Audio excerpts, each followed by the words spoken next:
오늘 여러분과 함께 생각해 보고 싶은 하나님의 말씀은 요한복음 2장 1절부터 11절까지 있는 말씀 함께 보도록 하겠습니다. 요한복음 2장 1절부터 11절까지 있는 말씀입니다. 하나님의 말씀입니다. 사흘째 되던 날 갈릴리 가나에 혼례가 있어 예수의 어머니도 거기 계시고 예수와 그 제자들도 혼례의 청함을 받았더니 포도주가 떨어진지라. 예수의 어머니가 예수에게 이르되 저들에게 포도주가 없다 하니 예수께서 이르시되 여자여 나와 무슨 상관이 있나이까? 내 때가 아직 이르지 아니하였나이다. 그의 어머니가 하인들에게 이르되 너희에게 무슨 말씀을 하시든지 그대로 하라 하니라. 거기에 유대인의 정결 예식을 따라 두세 통 드는 돌 항아리 6이 놓였는지라. 예수께서 그들에게 이르시되 항아리에 물을 채우라 하신즉 아귀까지 채우니 이제는 떠서 연회장에게 갖다 주라 하심에 갖다 주었더니 연회장은 물로 된 포도주를 맛보고도 어디서 났는지 알지 못하되 물도온 하인들은 알더라. 연회장이 신랑을 불러 말하되 사람마다 먼저 좋은 포도주를 내고 취한 후에 낮은 것을 내거늘 그대는 지금까지 좋은 포도주를 두었도다 하니라. 예수께서 이 첫 표적을 갈릴리 가나에서 행하여 그의 영광을 나타내심에 제자들이 그를 믿으니라. 아멘. 갓난아기 때 사고로 실명을 하고 95년 동안을 시각장애인으로 살았던 사람이 있습니다. 미국 교회사에서 찬송가 작사가로 유명한 페니 크로스비라고 하는 사람입니다. 그가 8살 때 이런 글을 썼다고 해요. 내가 비록 볼 수 없기는 하지만 얼마나 행복한 아이인지 모릅니다. 저는 많은 복을 받았기 때문에 비록 앞을 보지 못하지만 세상을 사는 동안 만족하고 감사하며 살기로 마음을 정했습니다. 나는 내가 시각장애인이기 때문에 울거나 한숨을 쉬는 일을 할 수도 없거니와 하지도 않을 겁니다. 8살이면 너무 어려서 이렇게 낙관적이었던 걸까요? 항상 감사하며 만족하며 살기에는 세상의 풍파가 아주 심하다는 것을 아직 잘 몰라서 그가 남은 생애 동안 장애인으로 살면서 흘려야 할 눈물과 슬픔이 기쁨보다는 훨씬 더 많았을 텐데 인생을 너무 쉽게 보았기 때문에 이렇게 말할 수 있었던 걸까요? 아니면 아주 어린 나이 때부터 이 페니 크로스비는 성령이 충만하고 하나님의 특별한 은혜를 받아서 이렇게 낙관적이고 그리고 긍정적이고 기쁨에 찬 고백을 할 수 있었던 것일까요? 그가 53살 때 이런 찬송시를 썼습니다. 저희들이 가지고 있는 찬송가 288장인데요. 예수를 나의 구주 삼고 성령과 피로써 거듭나니 이 세상에서 내 영혼이 하늘의 영광 누리도다. 주 안의 기쁨 누림으로 마음의 풍랑이 잔잔하니 세상과 나는 간 곳 없고 구속한 주만 보이도다. 이것이 나의 간증이요 이것이 나의 찬송일세. 나 사는 동안 끊임없이 구주를 찬송하리로다.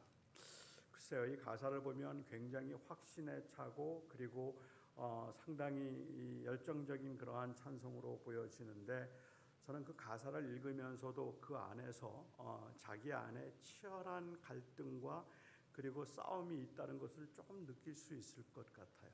이렇게 긍정적으로 표현을 하고 있지만 그 긍정적인 표현 안에는 결국은 자기 안에 있는 그러한 그 이 아픔과 어려움들이 있기 때문에 그럴 겁니다. 그렇게 힘들기는 하지만 정말로 8살 때 그가 했던 고백에 진실하게 살았음은 틀림이 없습니다. 물론 페니 크로스비에는 그의 생애 동안에 눈물도 많았을 것이고 그 불편함으로 인한 아픔도 틀림없이 많았을 겁니다. 그렇게 고난 가운데 있으면서도 정말로 흔들리지 않았다면 사실 우리에게 그가 부러움의 대상이기는 하지만 존경의 대상은 아닙니다. 우리와는 전혀 다른 사람이기 때문에 그렇죠. 우리가 그를 진심으로 존경할 수 있음은 어쩌면 그도 우리와 같은 성정을 가지고 함께 고난 가운데서 힘들어하고 아파하면서도 그 믿음으로 살아내려고 애를 썼다고 생각될 때 우리는 그를 존경하죠. 전혀 그렇게 흔들림이 없었다면 그는 사실은 그런 굉장히 부럽기는 하지만 우리가 뭐 존경할 만한 사람은 아니겠다는 생각이 들어요. 다른 종류의 사람이라서. 이 수영 다이빙을 하다가 잘못되어서 전신마비로 평생을 살았던 조니 에릭슨이 그가 생애 끝 부분에 마지막 부분에 사실은 굉장히 많이 힘들고 그가 얼마나 고통스럽고 얼마나 많이 좌절했는가 하는 것을 이야기했을 때 마더 테레사 이 수녀님이 자기의 생애 가운데서 정말로 하나님이 계신가를 의심하지 않을 수 없었던 순간들에 관해서 고백했을 때 사실은 꽤 많은 사람들은 그의 그러한 그 약한 모습에 실망한 것이 아니라 오히려 위로를 많이 받았습니다. 정말로 우리와 똑같은 사람들이었구나. 그런데도 믿음으로 살아냈다는 것이 고맙기 때문에 그렇습니다. 시련과 고난이 있기는 하지만 사람들은 그 시련과 고난 가운데도 하나님을 의지함으로 은혜를 경험할 수 있어서 항상 기쁨과 만족이 있는 삶을 살기를 고대하고 있고 그렇게 살지 못하는 자신의 모습을 늘 안타까워하고 있고 항상 우리 안에는 목마름이 있고 또한 동시에 죄송함이 있습니다. 마치 첫사랑을 대하는 것처럼 마음에는 항상 설레임과 그리움이 있어서 너무 피곤해서 눈이 감기기는 하지만 주님을 생각하면 나도 모르게 입꼬리가 올라가고 얼굴에 웃음이 생기고 가장 편한 사람과 마치 곁에 있는 것처럼 이 혼자 중얼거리면서도 시간 가는 줄 모른다면 신앙생활이 얼마나 즐겁겠습니까? 얼마나 좋겠습니까?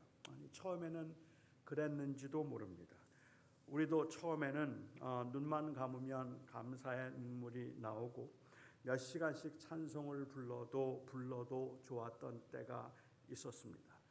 여기 계신 여러분들도 이 신학교에 오기 전에 아마 지난 시간들을 돌아보면 그렇게 하나님의 은혜가 감격스러워서 며칠씩 그냥 눈물로 지새웠던 사람도 있었을 것이라고 생각을 하고 또 어떤 사람들의 경우는 그 하나님의 말씀에 대한 그 깨달음에 어디든지 가고 싶다는 그러한 설레임을 가졌던 사람도 있었을 겁니다.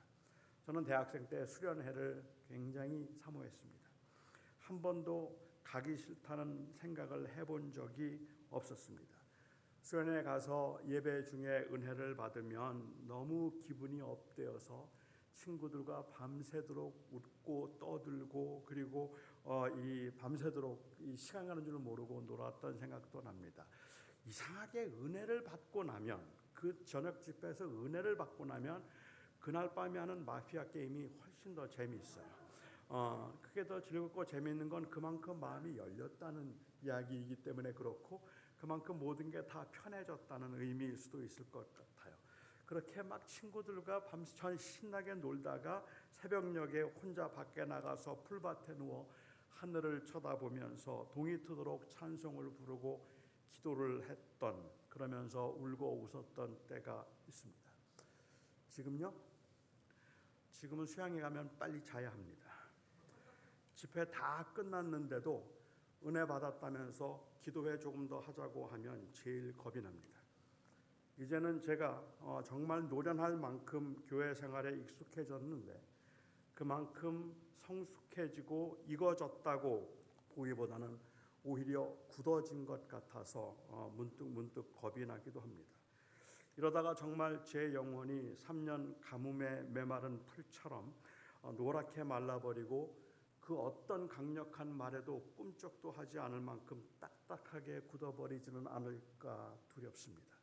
전에는 말씀을 들으면서 그냥 몇 마디의 그 이 은혜스러운 말씀만 들어도 가슴이 벅차오르고 그 말씀을 두고두고 생각했던 때가 있었다면 이제는 웬만한 설교는 들어오지도 않아요. 설교를 들어도 마음에 감동이 있는 게 아니라 뭐 그렇다고 비판하고 싶은 마음이 있는 것도 아니기는 한데 아무렇지도 않아요. 말씀을 들으면서 곁에서 눈물을 흘리는 제 아내를 보면 그냥 샘이 나기만 해요. 내 설교에는 안 우는 여자가 왜 저 설교에 울고 있을까 하는 그러한 생각 때문에 괜히 그냥 마음이 짜증스럽기만 하고 마음이 점점 굳어져 간다는 말입니다. 여러분은 어떠십니까? 여러분은 어떠세요? 저는 단순히 그냥 첫사랑의 감정이나 아니면 처음 믿었을 때의 그 열심을 회복하고 싶은 게 아닙니다. 저는 정말로 주님과 친밀하게 교제하고 싶은 겁니다. 제가 동부에서 목회를 할 때 기도를 굉장히 열심히 했던 한 분이 계셨어요. 이분은 옛날 이 청년 때 했던 그 기도에 대한 갈망이 있었던 것 같아요. 그래서 그분은 산기도를 많이 다녔는데 산에 기도하면서 받았던 그 은혜에 대한 향수가 있어서 미국에 와서 아주 힘들고 버겁고 바쁘게 살면서도 그 시간에 대한 동경이 있었던 것 같아요. 그래서 한 번은 저에게 기도원에 간다고, 산에 기도하러 간다고 그러시더라고요. 근데 추운 2월 달에 정말 그냥 꽁꽁 어는데, 그래서 아니 거기 어떻게 기도를 산에 가서 하려고 그러세요? 그랬더니 다 노하우가 있다 그래요. 비닐봉지를 이렇게 온몸을 싸고, 그리고 숨구멍만 내놓고, 그리고 이 슬리핑백으로 자기를 둘러싼 다음에 비닐봉지로 덮으면, 그러면 춥지가 않다 그래요. 그래서 그렇게 며칠 기도하고 오겠습니다. 그리고 떠났습니다. 대단한 분이잖아요. 그런데 갔다 온 다음에 그분이 더 안 좋아졌어요. 그 이유는 전 같지 않대요. 아무리 기도해도 그 전 같지 않아요. 그래서 실망했다는 이야기를 들은 적이 있습니다. 글쎄요, 저는 그런 것들을 지금 회복하자는 말씀을 드리고 있는 게 아닙니다. 그냥 주님과 친밀하게 교제하고 싶은데 제가 메말라 있습니다. 저는 제가 왜 메말라 있을까? 왜 영적으로 자꾸만 침체될까? 여러 가지 이유가 있을 겁니다. 너무 세상적인 것들에 제 마음이 빼앗겨서일 수도 있겠고, 제 처지와 형편에 눌려서 하나님을 바라보지 못하고 있기 때문일 수도 있겠고, 어줍지 않게 알고 있으면서도 마치 많이 아는 것처럼 여기는 교만도 제 안에 있을 겁니다. 그런데 그 여러 가지 이유 중에 또 다른 하나의 이유가 있다면, 저의 영적 침체의 이유가 있다면, 제가 생각하기에는 나르시시즘 같아요. 모든 주변에서 있는 것들이 다 저를 중심으로 돌아가고 있는 것처럼 제 경험에 대한 소중함, 그리고 제가 과거에 가졌던 그 열심과, 그리고 또한 이 과거에 제가 가졌던 그 뜨거운 마음에 대한 향수가 저로 하여금 자꾸만 침체되게 만드는 거죠. 뭘 해도 그런 상태에 이르는 것 같지가 않기 때문에, 이 인간의 그 한계는 한 번 경험한 것은 절대로 두 번 경험해도 똑같은 느낌을 가질 수가 없는 거잖아요. 아무리 애를 써도 첫 번째 그 감정을 회복할 수는 없는 거잖아요. 가질 수는 없는 거잖아요. 한 번 경험한 것들에 대해서는. 그런데도 뭔가 더 자극적이고 뭔가 더 좋은 것들을 내가 경험하고 싶다는, 그게 사실은 굉장한 영적인 갈증이라고 여겨지는데, 그런데 그 영적인 갈증의 원인이 제가 볼 때는 나르시시즘이다라는 거예요. 내가 경험하고 있는 더 좋은 것, 더 큰 것들을 경험하려는 자기 중심이죠. 저는 오늘 본문 말씀을 어떻게 이해해야 할지 참 고민을 많이 했습니다. 우선 제가 가졌던 고민은 이 사건이 그 당시 교회에 어떤 의미가 있길래 다른 복음서에서는 기록하지 않고 있는 내용을 이 사도 요한이 이렇게 기록하고 있을까? 특별히 예수님께서 베푸신 첫 번째 기적으로 소개를 하고 있는 것일까 하는 것이 궁금했습니다. 예수님께서 행하신 첫 번째 기적임에도 불구하고 세상에 알려지지 않은 것 같아서 그것을 세상에 알리기 위해서 단순히 이 사건을 기록했을까? 그거는 아닌 것 같습니다. 물로 포도주를 만드신 이 사건은 아주 유명한 사건이면서 동시에 또한 많은 질문들을 갖게 되는 사건입니다. 아마도 많은 이 사건을 처음 대한 분들이나 아니면 혹은 이 사건을 대했던 분들은 이런 질문들을 할 것 같아요. 잔치집에 포도주가 떨어졌는데 예수님의 어머니는, 사실 요한복음에서는 마리아라는 이름을 쓰지 않고 예수의 어머니라고 계속 표현을 하는데, 이 예수의 어머니는 왜 예수님에게 이 사실을 알렸을까요? 그때까지 예수님은 한 번도 기적을 베푸신 적이 없잖아요. 그런데 왜 이러한 상황에서 예수님께 알렸을까? 랍비이기 때문에 그 위기의 상황에서 지혜의 말을 구했기 때문일까요?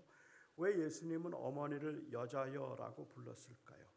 예수님은 하나님이시기 때문에 그 신성과 사역의 측면에서 그렇게 불렀다고 말하기도 하고, 여자로 번역된 그 헬라어가 영어로는 ma'am이라고 하는 그 말에 가까운 존칭이라고 말하지만 틀림없이 어머니를 부르는 일반적인 호칭은 아닙니다. 예수님께서 아직 내 때가 이르지 않았으니 나와 무슨 상관이 있습니까? 라고 하신 말씀은 예수님께서 도울 수 없다는 말로 들리는데, 그런데 왜 마리아는 하인에게 예수님께서 시키시는 대로 하라고 그렇게 말을 전했을까요? 예수님은 아무것도 하지 않을 것처럼 내 때가 아직 이르지 않았습니다라고 말하시고는 왜 예수님은 결례를 위한 항아리에 물을 채우라고 하시고 물을 포도주로 바꾸셨을까요? 이건 말고도 중요해 보이지는 않지만 그렇지만 궁금한 질문들은 있습니다. 마리아도 가나 혼인잔치에 초대받아 갔던 것 같은데 그 집에 포도주가 떨어졌다는 것을 어떻게 알았을까요? 여인의 숙소가 주방 근처에 있었기 때문에 엿들었다는 그 학자들의 이야기가 과연 신빙성이 있는 이야기라고 볼 수 있는지, 정말 그런 것인지 그것도 궁금해요. 이때 주님께서 만드신 것이 포도주스였을까요? 포도주였을까요? 저는 이 모든 질문들에 딱 들어맞는 그러한 무릎을 치면서 이거였구나라고 말할 수 있는 해석을 못 찾았습니다. 이것에 대해서 제가 충분히 설명할 만큼 그리고 함께 여러분과 나눌 만큼 충분한 지식도 저에게는 없고 또 저는 그만큼 이 많은 연구도 하지는 못했지만 여러분들도 궁금해할 수 있는 그런 질문들에 대한 답보다는 제 나름대로 본문이 의도하고 있겠다고 생각하는 중요한 가르침 하나를 저는 오늘 여러분과 함께 나누어 보고 싶습니다. 오늘 본문에 보면 조금 특이해 보이는, 아니 요한복음에서는 아주 특징이라고 말할 수 있는 기록이 하나 있습니다. 바로 11절 말씀이죠. 예수께서 첫 표적을 갈릴리에서 행하여 그 영광을 나타내심에 제자들이 그를 믿었더라 말입니다. 왜 그 잔치에 있는 사람들은 믿지 않고 제자들만 믿었을까요? 맹인의 눈을 뜨게 하고 농아의 귀를 열어서 듣게 만드는 것 대단한 기적이기는 하지만 물을 포도주로 만드는 것과 같은 그러한 물을 포도주로 만드는 기적은 정말로 오병이어와 못지않게 아주 충격적인 그러한 기적이라고 저는 생각이 돼요. 그냥 눈속임이나 마술이 아니라 진짜라면 말입니다. 사실 저는 마술을 볼 때마다 신기합니다. 그냥 손수건이 장미꽃이 되고 아무것도 없던 모자에서 비둘기가 나오는 마술들 보면 정말로 신기합니다. 하지만 실제로 그렇게 바뀐 것이 아니라 그것은 사람들이 눈속임이라는 것을 다 알고 있기 때문에 보는 사람들은 어떻게 저렇게 했지? 어떻게 저게 가능하지? 라고 묻는 사람은 아무도 없습니다. 언제 바꿨지? 그렇게 물어요. 왜냐하면 그거는 절대로 바뀌는 것이 아니라고 생각하기 때문에 속임이라고 보기 때문에 그렇죠. 물을 포도주로 만든 사건이 만약에 그런 눈속임이라서 언제 바꾸셨지? 하고 말할 수 있는 게 아니라면, 정말로 바뀌었다면 그 구성하고 있는 원자가 전혀 다른 이 케미컬이 다른 것이 하나가 다른 물체로 바뀐다는 것, 이것은 그야말로 아무도 상상할 수 없는 그러한 일입니다. 누가 그렇게 했다면 저는 그 능력에 정말로 깊은 찬사와 존경을 보내겠습니다. 이 물질 분자를 구성하는 원자가 엄연히 다른데 어떻게 바꿀 수 있을지, 이건 새 창조의 기적입니다. 그런데 이 일을 제자들만 믿었습니다. 다른 사람들은 몰라서 안 믿었을 겁니다. 연회장도 신랑도 몰랐으니까요. 그냥 술 맛이 좋다고 그 술을 즐기기만 했어요. 하인들은 알았지만 어안이 벙벙했을 겁니다. 아마도 하인들의 생각엔 언제 바꿨지? 하는 생각이 컸기 때문에 믿지 못했을런지도 모르겠어요. 요한복음에서는 표적을 행하시면 항상 그 표적과 관계해서 예수님이 메시아이심을 강조해서 시각장애인을 고치신 다음에도 오병이어의 기적을 보이신 다음에도 예수님께서는 항상 Who I am, 이라고 하는, 내가 누구인가 하는 것을 말씀하셔서 모든 기적은 예수님의 그 존재 혹은 그 예수님의 아이덴티티하고 밀접한 관계를 요한복음은 가지고 있습니다. 그래서 요한복음은 기적을 행하시고 세상의 빛이라고 하시고 기적을 행하시고 생명의 떡이라고 말씀을 하셨죠. 그렇게 주님께서는 계속해서 기적을 통해서 메시아적인 표적을 보여주셨는데, 함께 있던 제자들, 세상 죄를 지고 가는 어린 양을 보라는 세례 요한의 증언을 믿고 예수님을 따르던 사람들이 예수님의 능력을 알았고 믿었습니다.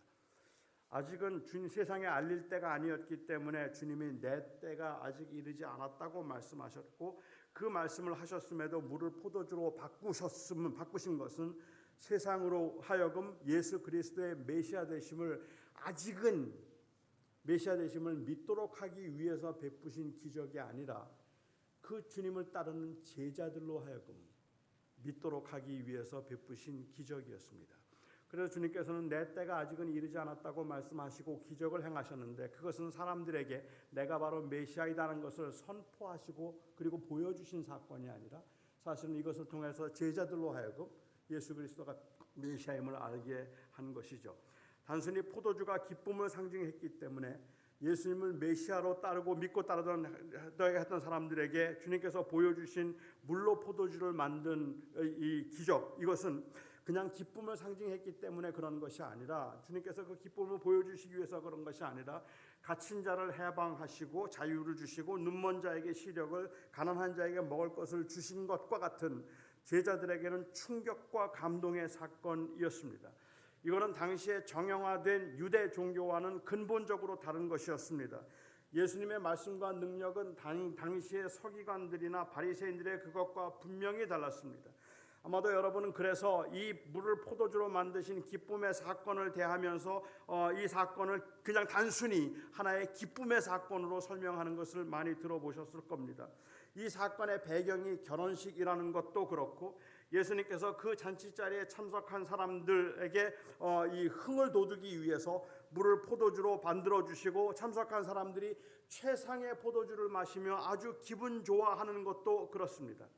하지만 여러분, 예수님께서 물을 포도주로 만들어 주심으로 그들의 기쁨을 더하게 하시고 흥을 돋우었기 때문에 이 사건은 기쁨의 사건이었다고 보는 것은 제가 이해하기에는 조금 석연치 않다는 생각이 들어요. 여기서 보여주고자 하는 사건은 예수님은 물을 포도주로 만드실 수 있는 분이고, 그 잔치자리에 모인 사람들의 흥을 돋우는 것을 주님께서는 기뻐하셔서 잔치를 마다하지 않으시고 잔치를 기뻐하셨던 분이고, 사람들이 그렇게 흥을 돋우어서 사람들이 즐겁게 보내는 것, 즐거운 시간을 가지는 것을 예수님께서는 그것도 예수님을 기뻐하셨기 때문에 물을 포도주로 만들어 주셨다. 이것이 이 사건의 본질이 아닌 것 같다는 거예요. 이 사건의 본질은 예수가 메시아라는 것입니다. 물을 포도주로 만드신 사건은 갇힌 자에게 자유를, 그리고 눈먼 자에게 시력을, 그리고 또한 가난한 자에게 먹을 것을 주시는 것과 다를 바 없는 사건이기 때문에 그렇습니다. 이 사건에서 느끼는 기쁨은 물에서 바뀐 포도주에 있는 것이 아니라 물을 포도주로 바꾸심으로 메시아이심을 보여주신 예수님에게 있습니다. 기가 막히게 맛있는 포도주를 마심으로 느끼는 희열의 초점을 맞추자면 1869년도 볼도 샤토 라피테 정도면 괜찮을 것 같고, 아니면 1947년도 시바 드바 블랑 같은 이 포도주는 한 병에 한 27만 불 정도 하니까 맛있겠죠? 뭐 그런 정도의 포도주였을까요? 저는 포도주 맛을 잘 모르니까 모르겠습니다만은, 제가 생각할 때 문제는 최상의 와인을 제공할 수 있는 주님의 능력에 초점을 맞추고 있다는 것이 아쉽다는 겁니다. 적용해서 말씀드리자면, 하나님께서 우리의 삶을 풍성하도록 하기 위해서 열악한 환경을 최상의 환경으로 바꾸시고 가난을 부로, 그리고 병을 건강으로 바꾸실 그 가능성 혹은 그 확신을 갖도록 이 표적을 보여주신 것이 아니었다는 말입니다. 그러니까 주님께서는 최상의 포도주를 주시는 분이니까 그 포도주로 인하여서 만족하게 하셨던 그 주님이 우리의 인생에서도 최상의 포도주를 주심으로 우리를 만족해 하실 것이라는 기대를 하고 있다면 그것은 잘못된 것이라는 말입니다. 그게 틀린 건 아니겠지만, 그럼에도 불구하고 그것이 우리가 궁극적으로 추구하거나 이 사건이 보여주고자 하는 것은 아니었다는 말이죠. 사도 요한은 당시에 그 이 교인들이 예수님을 잃어버린 채 그들의 신앙생활을 하나의 종교적 행위로 만들어 버림으로 예수 그리스도를 만나 그리스도와 연합하여 누리는 그 진정한 교제의 기쁨을 잃어버리고 있다는 것을 경계하고 있습니다.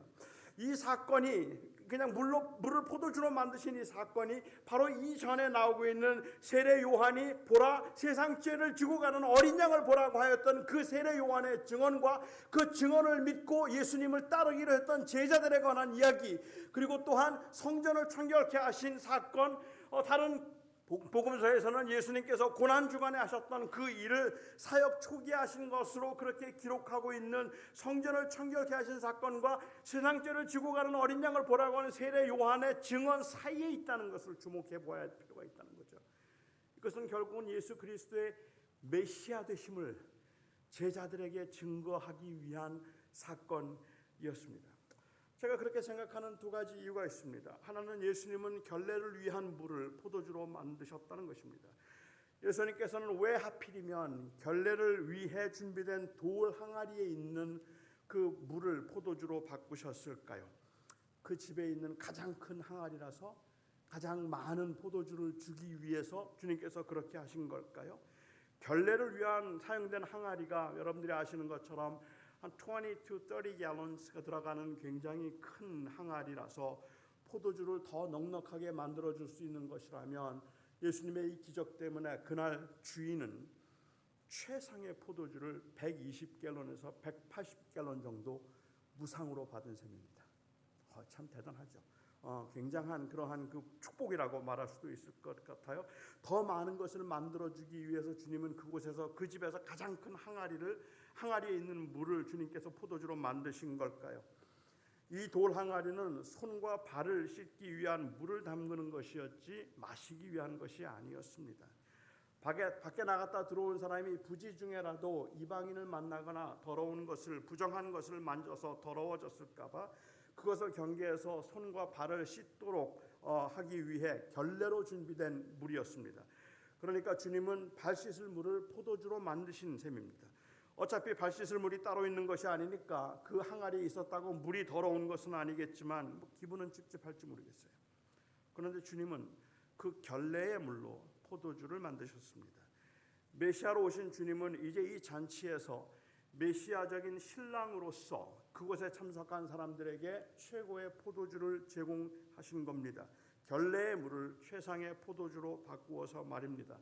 결국은 모든 율법과 결례의 완성으로 주님이 오셨음을 보여주고 있다고 저는 생각합니다. 저는 여기에서 결례와 율법이라는 말보다 오히려 종교적 의무 아니면은 종교적 예식이라는 말을 좀 쓰고 싶네요. 현대인들에겐 이 말이 더 와 닿을 것 같기 때문에 그렇습니다. 주님께서는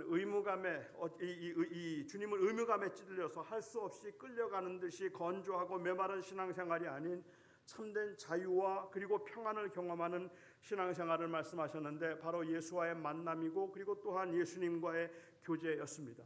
저는 이것이 요한복음의 특징을 잘 보여주고 있다고 생각을 해요.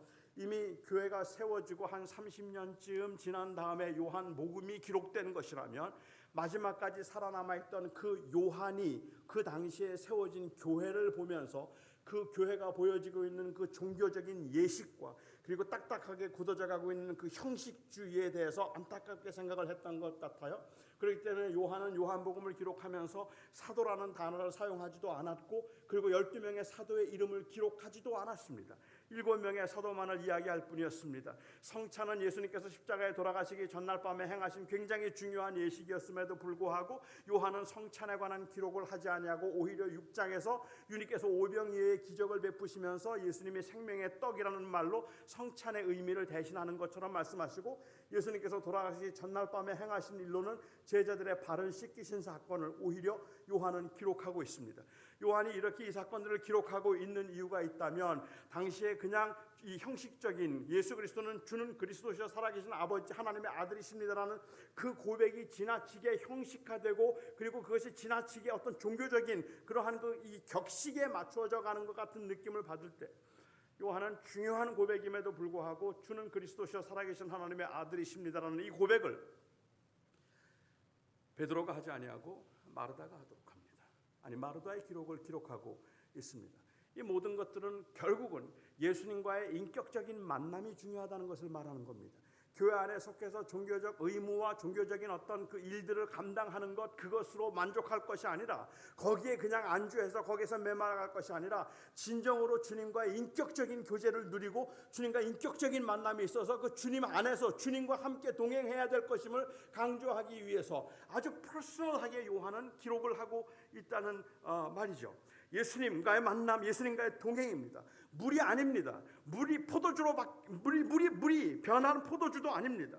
눈먼 자의 눈을 밝히시고 갇힌 자들을 감옥에서 이끌어내시고 흑암에서 그 빛을 주셔서 자유케 하신 메시아, 바로 이분이 우리가 주목해야 될 분이라는 것을 말하고 있는 것이죠. 그래서 요한은 말하기를 주님이 주시는 물은 영원히 목마르지 아니하고 배에서 나오는 생수와 같이 그를 영원히 목마르지 않게 할 것이라고 말씀해 주셨습니다. 주님께서 우리에게 주신 것은 단순한 종교적 행위가 아니고 세상에서 누릴 수 있는 형통함도 아닙니다. 다시 말씀드립니다. 종교적 의무감은 잘못된 것 아닙니다. 종교적 결례들, 이것들도 크게 나쁜 것 아니라고 저는 생각하는데, 하지만 그것들은 궁극적으로 주님을 바라보도록 하기 위해서 위한 수단인 것이지 그것이 우리의 목적은 아니라는 말입니다. 그런데 여러분, 어디에 목말라 있는지 아십니까? 우리 교회가 어디에 목말라 있는지 아십니까? 이러한 수단에 목말라 있다는 말이에요. 이 수단이 목적으로 하고 있는 예수 그리스도로 인하여서 목말라 있는 것이 아니라 예수께서 만들어주신 포도주에 목말라 있다는 말입니다. 많은 사람들이 나르시시스틱해지는 이유가 있다면, 제가 영적인 침체에 빠지는 이유가 있다면, 그것은 왜 내가 전에 경험했던 그 맛이 안 나는 걸까요? 내가 전에는 기도할 때 뜨거웠는데 왜 지금은 안 뜨겁지? 내가 전에는 말씀을 읽으면서 이런 것들이 좋았는데, 내가 전에는 교회에서 섬기면서 그냥 시간 가는 줄 모르고 너무너무 좋았는데 왜 지금은 안 그렇지? 그것을 조금 더 누리기 위해서 조금 더 자극적인 걸 원해요. 조금 더 자극적인 것, 아니 조금 더 그 사람들을 더 극성스럽게 해야 된다는 생각을 하기도 한다는 겁니다. 어제 저녁에도 제가 한국에 있는 한 교회 리더들하고 청년 리더들하고 이 줌 미팅을 했어요. 그 미팅 가운데 제일 큰 고민이 뭐냐면, 요즘 젊은이들이 헌신이 안 돼 있다는 거예요. 어떻게 하면 그들을 헌신하게 할 수 있을까요? 그게 질문이에요. 어떻게 하면 그들을 헌신하게 할 수 있을까요? 그전처럼 그렇게 하지 않아요. 제가 뭐라고 대답을 해야 할까요? 그건 너무 나태해서 그런 거야. 더 쪼여. 그러면 더 열심히 할 거야. 그렇게 말할까요? 정말로 더 쪼이면 되나요? 새벽 5시 반에 새벽기도 하지 말고 3시 반쯤 새벽기도 하도록 하고, 그리고 그냥 막 사람들을 그렇게 달달 볶으면, 그러면 청년들이 더 헌신하게 될까요? 저는 그 교육자들에게 그렇게 얘기를 했어요. 그거는 당신들이 했던 과거의 그 헌신의 향수를 가지고, 그 과거의 헌신의 향수를 청년들에게서 기대하기 때문에 그런 거 아니겠는가? 진정으로 우리가 그들의 헌신을 기대하고 원한다면, 나는 그들이 우리처럼 왜 하지 않느냐고 말할 것이 아니라 정말로 예수 그리스도가 누구이신가를 더 진지하게 소개하는 게 맞겠다. 우리는 자꾸만 포도주를 주려고 해요. 더 맛있는 포도주를. 사람들은 그리고 그 더 맛있는 포도주를 기대해요. 그런데 실제로 우리가 정말로 목말라 해야 되는 것은 그 포도주가 아니잖아요. 애석하게도 우리가 목말라 하는 것이 무엇인가를 생각해보면 항상 포도주예요. 제 경우에 있어서는 일종의 성취, 거기에 목말라 있어요. 아니, 사람들의 인정, 거기에 목말라 있어요. 저는 제가 영적으로 침체되었다고 생각을 하고 그냥 우울하게 지내다가 설교 끝나고 난 다음에 어느 교인이 목사님 말씀 듣고 막 가슴이 뛰어서 미치겠어요. 그 말 들으면 제가 살아나요. 그리고 결국 제가 느끼는 건, 내가 목말라 하고 있는 건 지금 이거구나. 나를 침체하게 만드는 것은 세상에서 내가 이룰 수 있는 일들, 그래서 오는 소위 말하는 성취감과 사람들에게서 인정받는 것, 제가 목회를 하면서 언제 울었고, 언제 기뻐했고, 언제 흥분했고, 언제 내가 정말 만족했는가를 돌아보면 거의 모든 경우가 포도주더라고요. 주님이 아니더라고요. 이미 말씀드린 것처럼 포도주가 나쁜 건 아니잖아요. 주님이 만들어주신 포도주 좋은 거잖아요. 하지만 주님이 만들어주신 포도주가 좋아서 그 포도주를 마시면서 주님 잊어버리면 어떨까요? 그 주님에 대한 생각이 없이 그냥 포도주에만 취해 있다면, 다 마시고 난 다음에 주님 또 다른 거 뭐 없어요? 볼도 샤토 라피테 69년 산 어떻게 그거 좀 어떻게 좀 안 구해 주시나? 그게 우리가 주님 앞에 기대해야 되는 걸까요?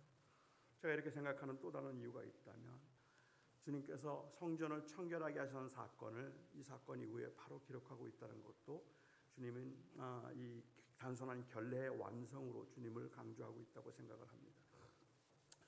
그 구약 시대에 이 하나님께서 이스라엘 백성들을 광야로 인도하시고 난 다음에 하나님이 그들과 함께 하셔서 그들을 끝까지 그 가나안으로 인도하실 것임을 보여주는 여러 가지 상징들이 있었습니다. 그 예수님의 하나님의 임재를 보여주는 상징은 만나와 메추라기가 그랬고, 그리고 또한 그 이 불기둥과 구름기둥이 하나님이 그들을 인도하신다는 상징 표현이었고, 그리고 또한 실제였습니다.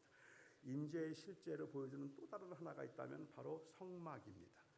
그 성막을 통해서 하나님께서는 성막을 짓도록 하시고 그 성막을 그들 백성들 가운데에 두심으로 내가 그들 가운데 있어서 나는 그들의 하나님이 되고 그들은 나의 백성이 되리라고 하는 하나님의 임재였습니다. 그 임재의 표시 상징이었던 성막을 가나안 땅에 정착하고 난 다음에 다윗은 성전을 지어서 이제 하나님의 임재를 그 가운데 두기를 원했습니다. 솔로몬 때 마침내 성전이 완성되었고, 따라서 성전을 증축했다는 이 말에 상징적인 아니면은 신학적인 의미가 있다면, 이것은 단순히 하나님이 계실 집을 지어드렸다는 의미일 뿐만 아니라 하나님의 임재가 그들 가운데 함께 있었다는 의미입니다. 이스라엘 백성들은 가나안에 바벨론의 포로로 잡혀갔다 돌아올 때도 그들이 제일 먼저 했던 일은 성전을 증축하는 일입니다. 저는 애석하게도 성전을 증축하는 것을 교회당 증축하는 것과 동일시 여기는 것을 볼 때마다 안타까운 마음이 좀 들기는 해요. 그건 절대로 동의할 수가 있는 게 아닌 겁니다. 왜냐하면 그 성전이 하나님의 임재를 의미했다면, 그래서 그들이 돌아와서 하나님 앞에 성전을 다시 증축했다는 말은 하나님께로 돌아온다는 말이고 하나님의 임재를 다시 청한다는 말입니다. 그래서 이 성전은 굉장히 중요한 것이었는데, 그런데 예수님께서 요한복음에서 말씀을 하셨어요. 저 성전을 헐라 내가 사흘 동안에 다시 일으키리라 라고 말씀하셨습니다. 이 말씀은 예수 그리스도가 곧 성전이 되셨다는 말입니다. 이제는 더 이상은 이 성전, 눈에 보이는 성전을 통해서 하나님의 임재를 경험하게 되는 것이 아니라 예수 그리스도, God with us, 임마누엘이신 그 예수 그리스도가 바로 하나님의 성전이 되셨다는 말입니다. 하나님이 우리와 함께 하신다는 하나님의 임재에 대한 가장 확실하고 분명한 표가 바로 예수 그리스도입니다. 따라서 이제는 우리는 교회를 지어서 거기가 하나님이 계시는 곳이 아니에요. 성전은 하나님이 거기에 교회당이 성전이 아니라 예수 그리스도를 주로 모시고 있는 사람들이 바로 성전입니다. 예수 그리스도가 성전이기 때문에 그렇죠. 그래서 사도 바울은 고린도서 6장에서 이것을 조금 더 발전시켜서 말하기를 If the Spirit dwells in you, don't you know that you are the temple of God? 성령이 너희 안에 거하시면 내가 바로 하나님의 성전인 것을 알지 못하느냐라고 말씀하셨죠. We are the temple of God. 우리가 하나님의 성전이에요. 왜냐하면 성령이 우리와 안에 계시고 하나님의 그 그리스도의 살아계신 영인 성령이 우리 안에 계셔서 바로 그 예수 그리스도를 증거하고 있기 때문에 그리스도는 성전에 구약에 있는 성전을 완성하신 분이죠. 예배당, 교회 건물이 성전을 완성하는 것이 아니라 예수 그리스도가 성전을 완성하신 것입니다.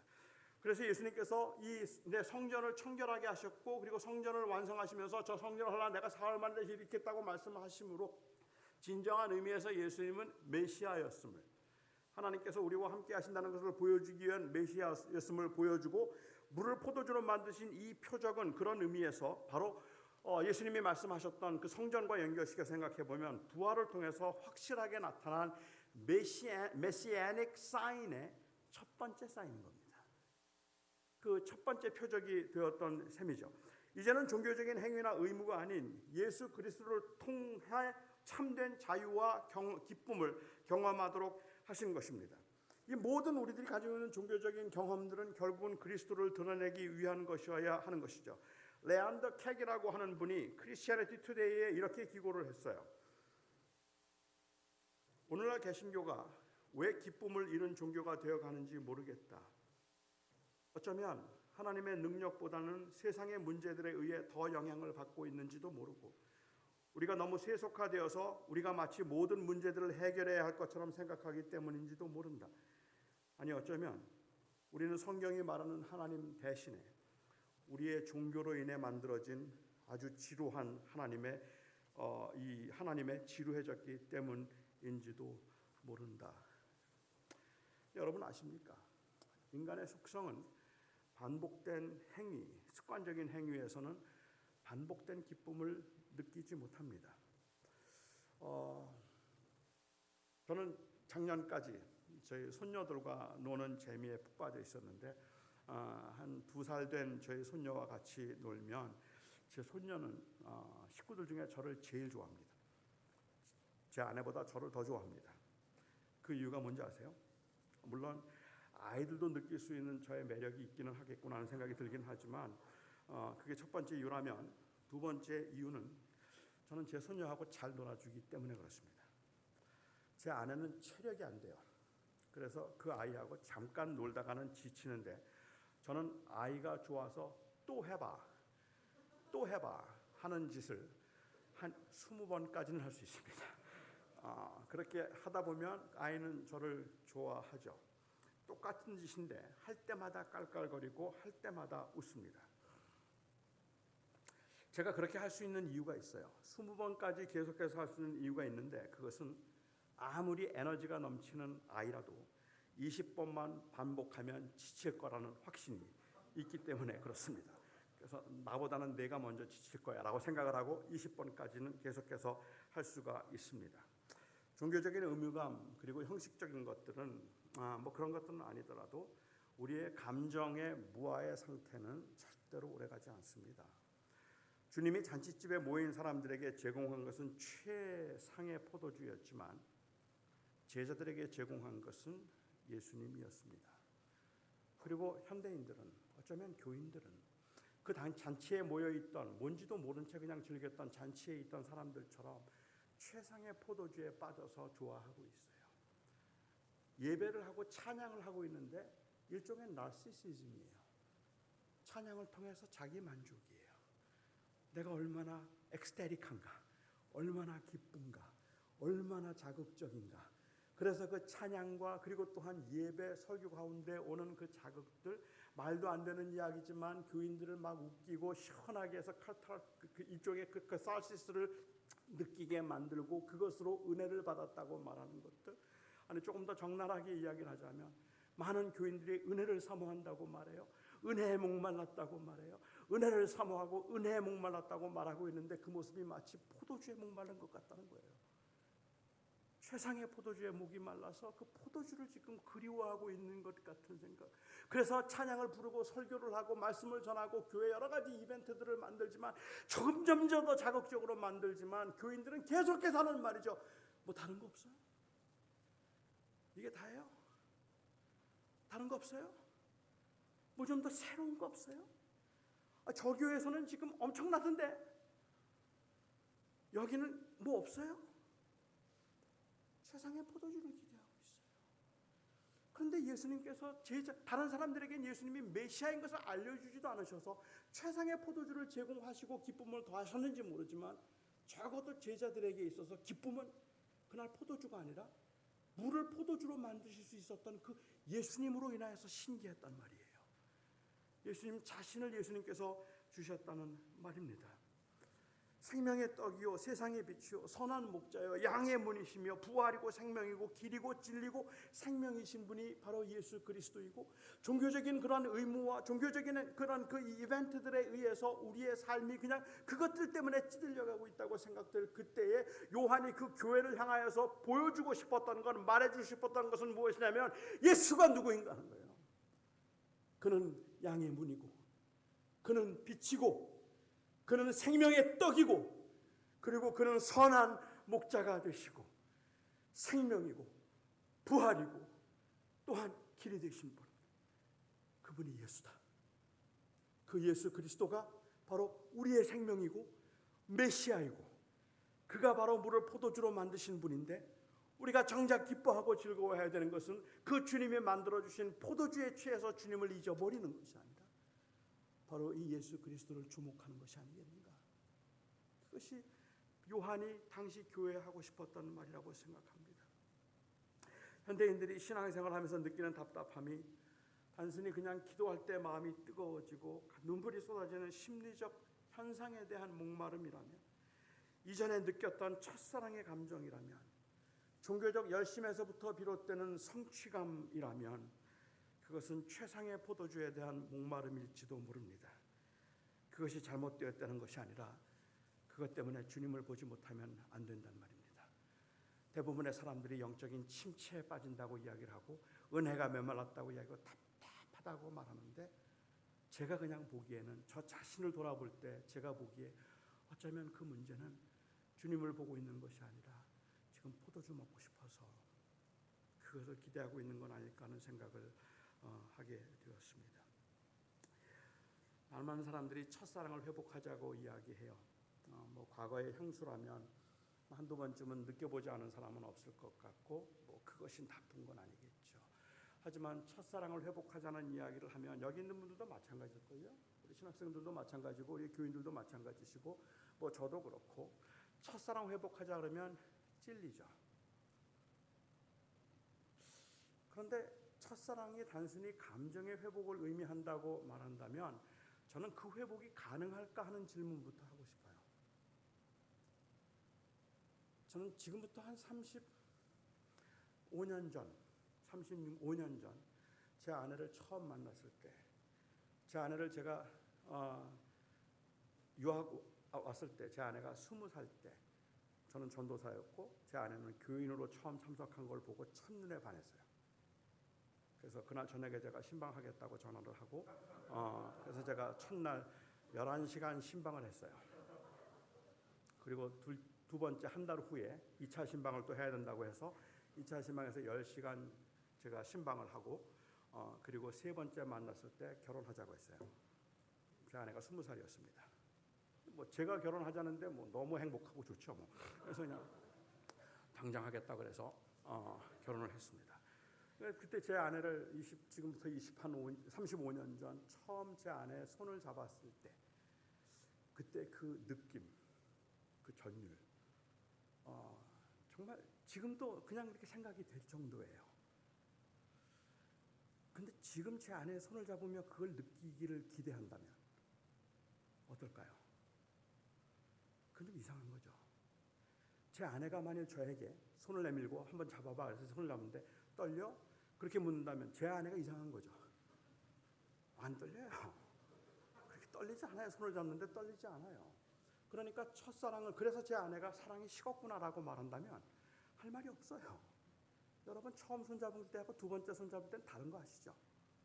그건 우리의 감정이 경험한 것을 두 번째 똑같이 느끼지 않기 때문에 그런 거예요. 하지만 그때 제 아내를 더 사랑하는가, 지금 제 아내를 더 사랑하는가 묻는다면 저는 자신 있게 말할 수 있어요.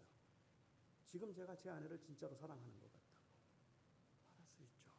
첫사랑은 단순한 감정의 회복이 아닙니다.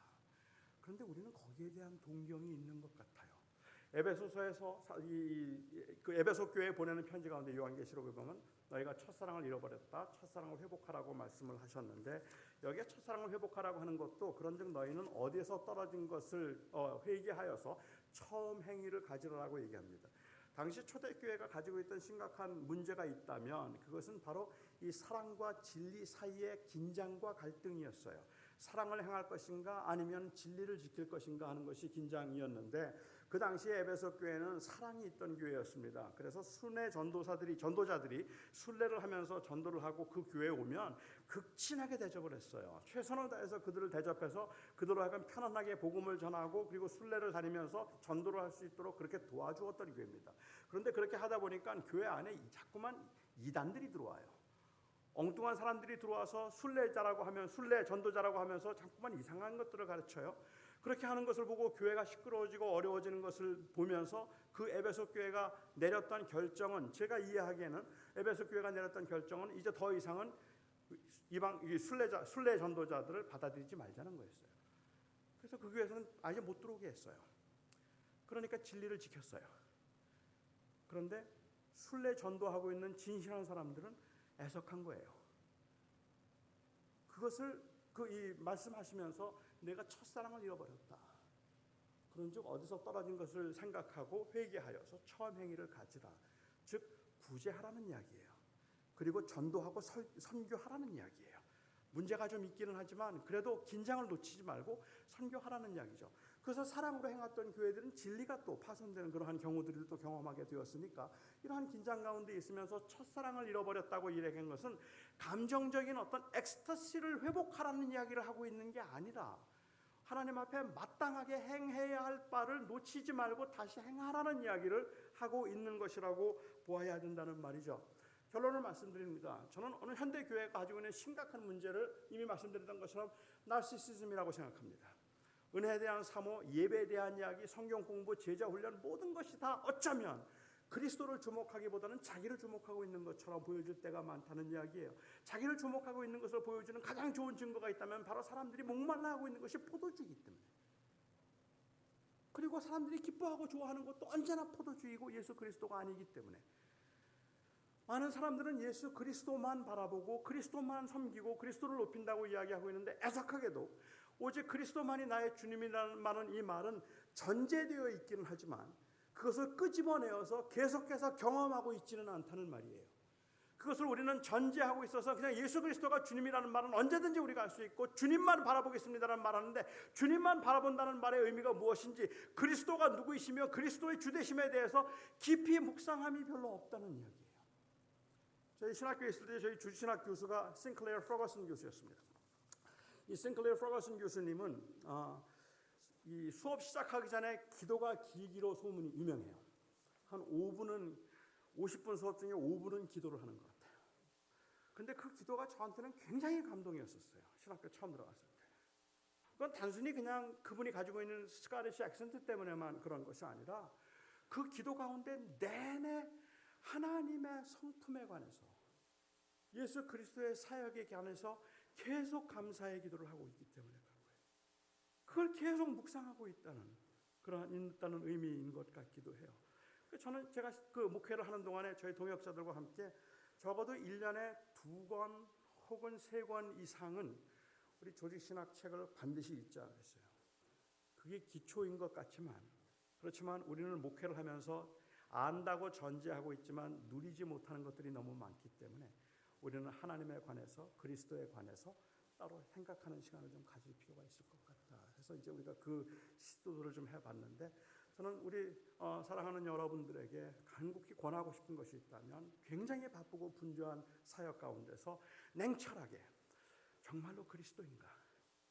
아니, 그리스도에 대해서 묵상하고 그리스도를 다시 한번 음미하는 그 시간들을 의도적으로 여러분들이 만들어내어서 자칫 그리스도께서 만들어주신 포도주에만 취해 있는 것이 아니라 예수 그리스도로 인하여서 내가 기뻐하고 있다는 것을, 그 기뻐하는 법을 저는 배워야 될 필요가 있다고 생각하고, 현대교회는 그리스도를 인하여서 그리스도 때문에 기뻐하는 것은 전제되어 있을 뿐이고 실제로 누리지는 못한다는 생각을 했습니다. 그리스도가 우리의 기쁨의 이유입니다. 기도하겠습니다. 사랑하는 나의 아버지 하나님, 많이 목말라 있고 영적으로 침체되는 것 같고 학업을 하다가도 지치는 것 같고, 또 사실 생각해 보면 무언가를 경험하고 또 무언가를 배운다는 것 자체도 그렇게 큰 의미가 없는 것처럼 다 똑같고 비슷비슷해 보이는 일들이라서 우리는 그런 일들에서 큰 기쁨을 누리지 못하고, 그것이 마치 저에게는 영적인 문제인 것처럼 그렇게 간주되어서 침체 가운데 빠지는 경우도 종종 있음을 고백합니다. 하나님, 하지만 우리가 예수 그리스도를 누릴 수 있기를 소망합니다. 그가 생명이요, 그가 부활이요, 그가 진리요, 그가 생명의 떡이며 그가 빛이요 그가 선한 목자요 그가 양의 문이라는 이 놀랍고 엄청난 사실을 주님, 제가 정말로 음미하고 되새기며 그것을 붙들고 물에서 바뀐 포도주가 아니라 물을 포도주로 바꾼 예수를 아버지 하나님 주목하며 사역하고 살아가기를 소망합니다. 주께서 저희와 함께 하심으로 그 주님의 함께 하심을 오늘 이 아침에도 기도 가운데 또 누릴 수 있게 하여 주시옵소서. 예수님의 이름으로 기도하옵나이다.